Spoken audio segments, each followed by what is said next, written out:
어떤 신앙의 자세를 가지고 우리가 이 말씀을 대하고 그리고 말씀을 읽어야 될까?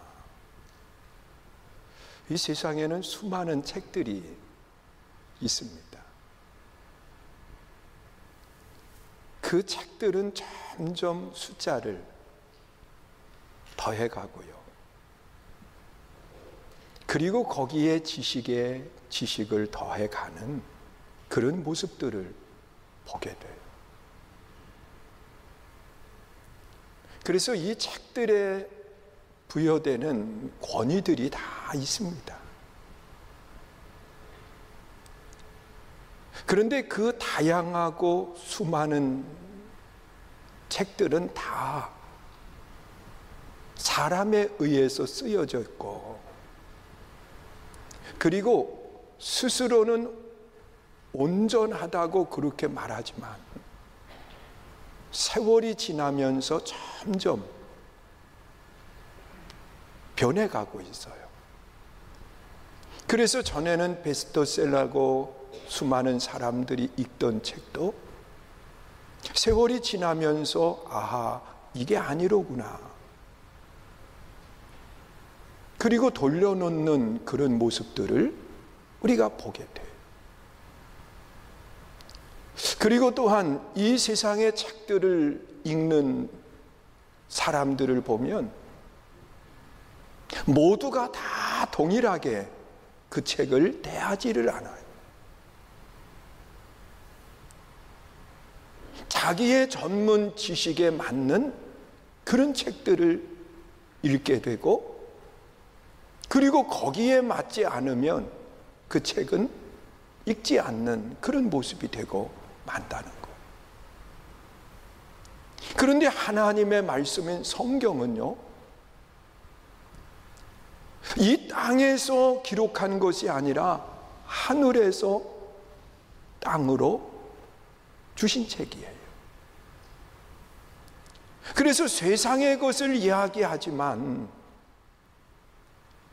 그 하늘의 것 또한 말씀하고 있다는 겁니다. 그리고 성경은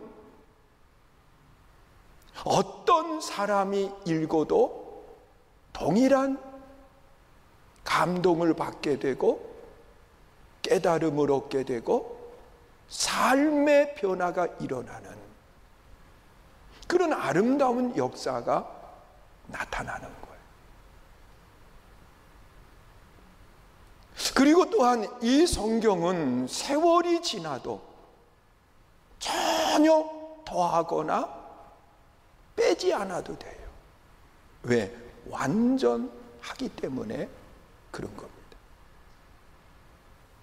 그리고 전 세계에서 제일 많이 읽혀지고 그리고 팔리는 것이 성경이에요.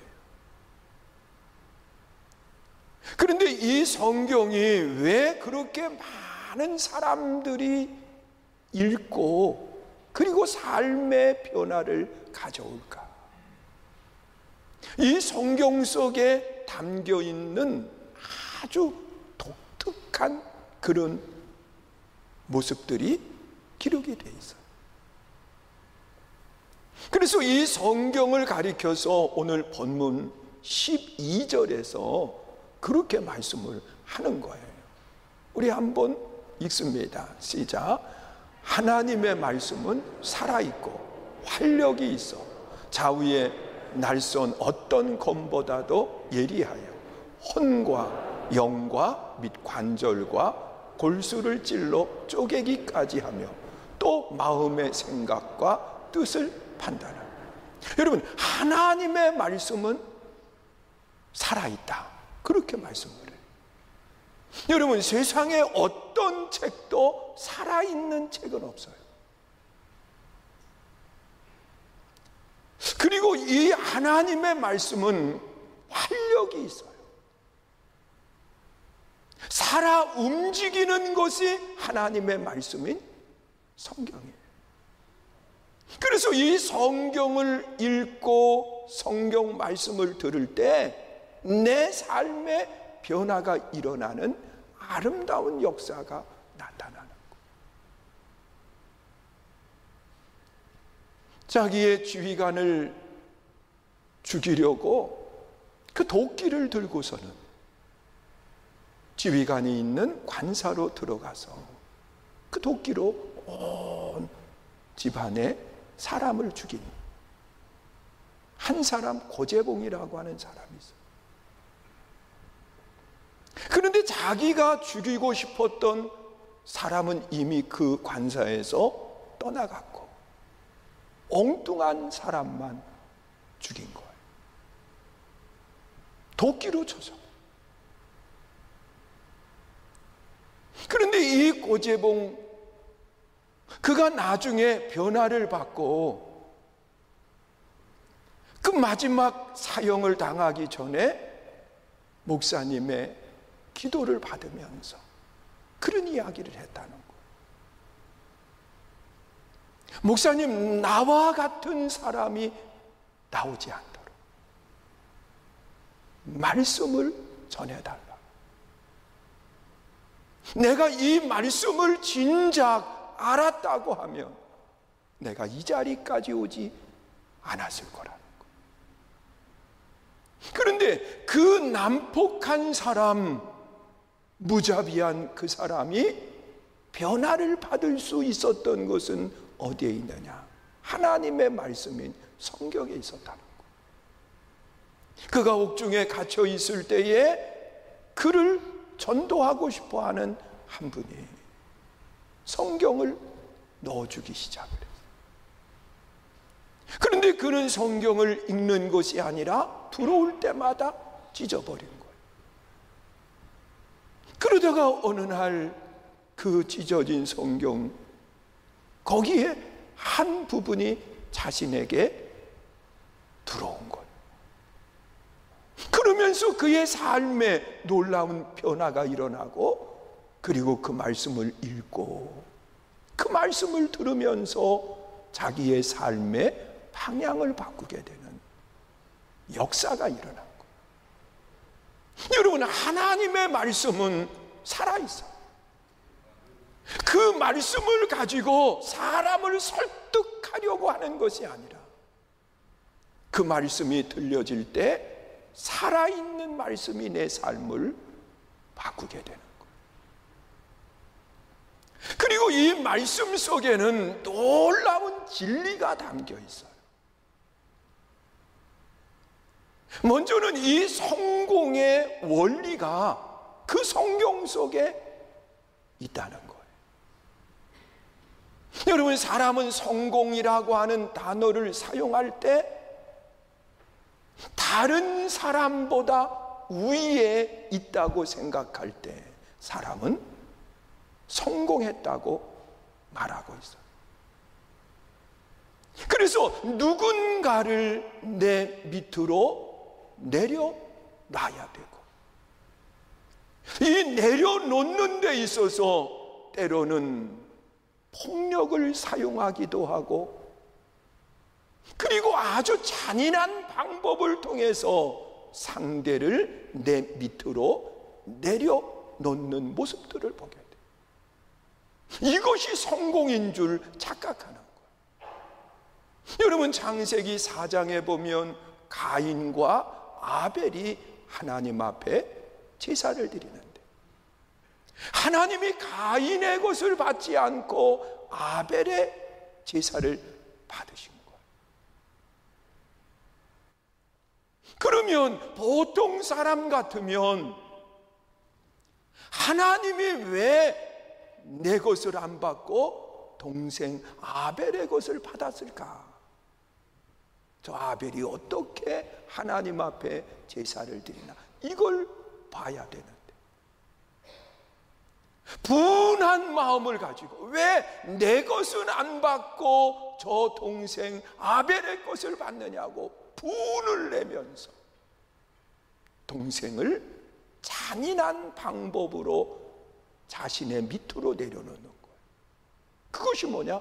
돌로 쳐서 죽인 거예요. 여러분, 사람이 돌에 맞아 죽을 때에는요, 의식을 다 가지고 죽기 때문에 그 고통이 굉장히 크다는 거예요. 그런데 자신의 동생을 내가 성공하기 위해서 아주 잔인하게 죽이고 올라서는 모습을 보게 돼요. 이것이 세상 속에서의 성공의 모습으로 생각하는 거예요. 그런데 하나님의 말씀 속에 성공은 뭐냐? 하나님이 내게 맡겨주신 사명을 잘 감당하는 것, 이것이 성경 속에 나타나 있는 성공의 원리예요.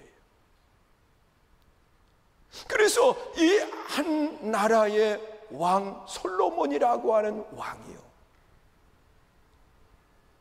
그가 왕으로 기름 부음을 받고 난 뒤에 하나님 앞에 일천 제단을 쌓게 됩니다. 그리고 하나님께서 솔로몬에게 물었어요. 솔로몬아, 내가 네게 무엇을 해줬으면 좋겠냐? 내가 원하는 것이 있으면 내게 요청을 하거라. 자, 그랬을 때 이 솔로몬이 세상적인 개념 속에서 얼마나 좋은 기회가 내게 주어진 거야. 그러면 세상 성공의 모습처럼 모두 위에 군림하고 올라서야 되는데 솔로몬은 그걸 구하지 않아요. 하나님이 내게 맡겨주신 귀한 사명, 하나님께서 맡겨주신 백성들을 잘 재판도 하고 잘 인도해서 그들이 행복하게 살 수 있도록 내게 지혜를 주세요. 여러분, 하나님이 맡겨주신 믿음의 사명, 이것을 잘 감당할 수 있도록 지혜를 달라 그랬어요. 그런데 그 지혜는 모두를 행복하게 만들어요. 여러분, 우리가 잘 아는 것처럼 아이 한 명을 데리고 두 엄마가 서로 자기의 자식이라고 주장을 하는 모습들을 보게 돼요. 자, 여기 이 재판을 맡은 솔로몬, 그가 어떻게 판결해 주느냐에 따라서 불행한 사람이, 고통을 당하는 사람이 나오게 되는 거예요. 이때 이 솔로몬이 재판을 하면서 아주 지혜로운 판결을 내리지요. 모두를 행복하게 하는 판결이에요. 서로 주장하는 그 아이를 둘로 나누어서 가지라는 거예요. 그랬을 때 이 아이의 친엄마는 이 아이를 나누지 말고 상대에게 주라는 거예요. 왜냐고 하면 사랑하기 때문에 이 아이가 죽는 것보다 살아있는 것이 내 기쁨이 되기 때문에. 그러나 거짓 엄마는 아이를 판결 그대로 나누자는 거예요. 왜? 죽어도 자신은 관계가 없어. 내 아이가 아니기 때문에. 자, 그래서 이 솔로몬은 결국은 그 아이를 누구에게 주느냐? 살려고 양보했던 그가 친 엄마인 것을 판결하지. 모두를 행복하게 만드는 그런 아름다운 모습을 이야기하고 있어요.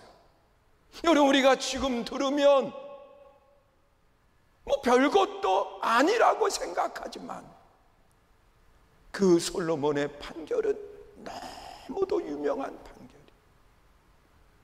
여러분, 하나님이 내게 맡겨주신 귀한 사명을 잘 감당할 수 있는 것, 이것이 성경에서 말하는 성공의 모습인 것. 오늘 우리가 성공한 사람이라고 말하는 것은 남들보다 올라가 있는 사람이 아니라 하나님이 내게 맡겨주신 어떤 사명이라도 그 사명을 잘 감당하고 그 사명을 위해서 자기의 모든 것을 내어 놓을 수 있는, 그것이 성공의 아름다운 모습이라고 말씀하고 있는 성공의 법칙. 그리고 또한 이 성경에는요, 이 경제의 분명한 원리를 이야기하고 있습니다. 여러분, 세상적인 경제 논리는 많이 갖는 거예요. 많이 소유하는 거예요. 많이 쌓아두는 것이 이 세상의 경제의 논리입니다. 그래서 사람들은 더 많은 것을 소유하기 위해서 때로는 속이기도 하고, 더 많은 것을 소유하기 위해서 때로는 누군가의 삶의 고난을 갖게 하기도 합니다. 여러분, 저도 목회하면서 그 성도들에게 어려운 일을 만났던 그런 적도 있어요. 그런데 참 묘한 것이, 그분들은 어느 날 갑자기 짐 싸가지고 보이지 않아 세상 표현으로 야반도주 했어요. 여러분, 누군가를 속여서 내 것으로 만들면 그것이 경제의 원리로 내게 이익을 가져온 것으로 생각을 해요. 그러나 성경에서 말하는 이 경제의 논리는 뭐냐? 주라는 겁니다. 내 삶에 쌓아두지 말고, 내 삶에 욕심을 갖지 말고 주라는 겁니다. 굴림하는 게 아니에요. 경제의 원리, 많은 것을 쌓아두는 것이 아니라 손을 펴서 나누라는 거예요. 그리고 또한 관계의 원리, 용서하고 사랑하면서 살라는 거예요. 그때 이 삶에 진정한 기쁨이 있는 겁니다. 그리고 또한 이 성경 속에는요, 처음과 끝에 대해서 아주 분명하게 말씀하고 있어요. 그러나 세상의 어떤 책도 처음과 끝에 대해서 아주 선명하게 말하는 그런 사람은 없어요. 여러분, 처음에 대한 이야기는 우리가 몰라요. 세상의 어떤 사람도 처음을 몰라. 그래서 가정하고 추측하면서 처음을 이야기하는데, 성경은 아주 처음에 대해서 세밀하게 이야기해요. 태초에 하나님이 천지를 창조하셨어요. 하나님이 빛을 만드시고 하늘을 만들고, 하나님이 땅을 만들고 물을 모아서 육지와 바다를 만드시고, 하나님이 이 하늘의 해와 달과 별들로 채우시고, 이 궁창 공중에는 각종 새들로 채우시고, 그리고 땅에 하나님이 식물과 바다의 물고기로 채우시고, 그리고 하나님의 형상대로 사람을 만드셔서 하나님의 창조한 모든 것을 관리하게 하시는 아름다운 은혜를 주셨다는 것. 처음에 대해서 성경은 아주 분명하게 말하고 있습니다. 그리고 또한 마지막에 대해서 아주 분명하게 말하고 있는 것은 성경밖에 없어요. 왜냐하면 사람은 책을 쓰기 그때는 죽음을 맞이한 때가 아니라는 사실이에요. 그래서 이 죽음을 이야기하는 것은 사람의 생각 추측이에요. 이어령 교수, 우리 너무도 잘 알고 있지요. 그분이 하나님의 부르심을 받기 전에 자기 삶에 대한 이야기를 하고 그 이후에 대한 이야기들을 하고 있어요. 내가 죽고 난 뒤에 사람들이 이런 모습을 가졌으면 좋겠다, 그런 것들에 대한 이야기를 해요. 그러나 그분 또한 죽음을 맞이한 것은 아니라는 거예요. 그런데 성경은 이 사람의 죽음과 그리고 죽음 이후의 삶에 대해서 아주 분명하게 말씀을 하고 있어요. 세상의 어떤 책도 이 죽음 이후의 삶에 대해서 이야기할 수 있는 사람은 아무도 없어요. 왜? 맞이해 보지 않았기 때문에 그런 거예요. 그런데 성경은 사람은 반드시 죽는다는 거예요. 세상에 어떤 사람도 영원히 살 수 있는 사람은 아무도 없다는 거예요. 그리고 죽음 이후에는 반드시 그 사람의 삶에 대한 심판이 있다는 거예요. 그리고 심판 이후에 천국과 지옥으로 나뉘어서 가게 된다는 거예요. 그리고 이 지옥과 천국의 삶은 의식을 그대로 가지고 있다는 거예요. 그것이 누가복음 16장에 세밀히 기록되어 있어요. 그리고 또한 의식만 가지고 있는 것이 아니라 감정 또한 그대로 가지고 있다는 거예요. 그래서 그 부자가 지옥에서 내 형제들만큼은 이곳에 오지 않도록 저 나사로를 보내서 전하게 해달라고 요청을 해요. 자, 이것이 이 지옥의 실상의 모습을 이야기하는 거예요.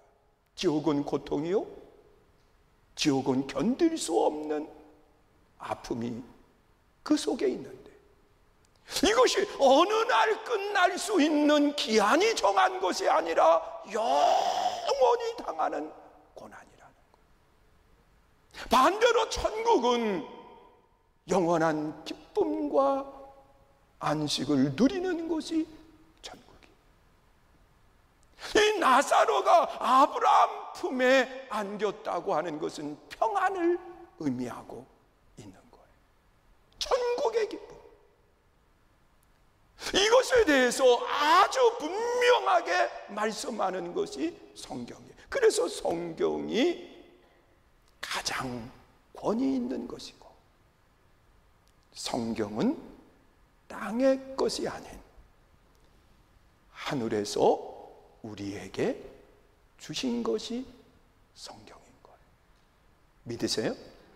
그러면서 이 성경 속에 아주 중요한 진리가 또 하나가 있는데, 그것은 하나님께로 갈 수 있는 길이 있다는 겁니다. 다른 길은 없다는 거예요. 그러면서 요한복음 14장 6절에서 뭐라고 이야기하시느냐? 나는 길이요 진리요 생명이다. 나로 말미암지 않고는 누구에게로, 아버지께로 올 수 있는 사람이 없다는 거예요. 오직 한 길을 이야기해요. 그 길은 예수 그리스도를 통해서 가는 길이에요. 다른 길은 없다는 거예요. 믿으십니까? 우리가 정말 하나님의 말씀의 권위를 믿고 그 말씀이 그대로 이루어진다고 하는 확신이 있다고 하면 우리는 이 말씀을 읽어야 돼요. 믿으세요? 그리고 이 말씀을 우리는 들어야 돼요. 제가 오늘도 이렇게 우리 성도님들이 말씀을 듣는 그 모습을 이렇게 보니까 너무도 집중해서 들으시는데 꼭 두 사람이 졸고 있어요. 사랑하는 성도 여러분, 우리가 하나님의 말씀이 살아있음을 믿고 그 말씀을 들을 때 나를 변화시키는 역사가 일어나요. 그리고 우리가 하나님의 말씀을 듣고 난 뒤에 가지고만 있으면 안 돼. 왜? 하나님의 말씀은 살아있기 때문에 누르면 누를수록 내 삶에는 고난이 찾아오는 거예요. 그러나 하나님의 말씀이 움직이는 대로 나를 맡기고 함께 움직여갈 때 우리는 평안해지고 기쁨을 누리게 되는 거예요. 여러분, 흔들리는 차에서 멀미를 하지 않는 방법은 차에 나를 맡기고 함께 움직여갈 때 평안한 거예요. 긴장을 하고 꽉 붙들면서 절대로 나는 움직이지 않아야 된다. 그 인생은 참 피곤한 거예요. 하나님의 말씀은 살았어요. 할렐루야. 그래서 살아있는 말씀 속에 나를 맡기면 말씀이 움직이는 대로 나도 함께 움직여질 때 내 인생의 평화를 누리는 거예요. 이 귀한 말씀의 권위를 우리 다시 한번 믿고 이 말씀대로 생활하는 복 있는 성도 되시기를 축원합니다.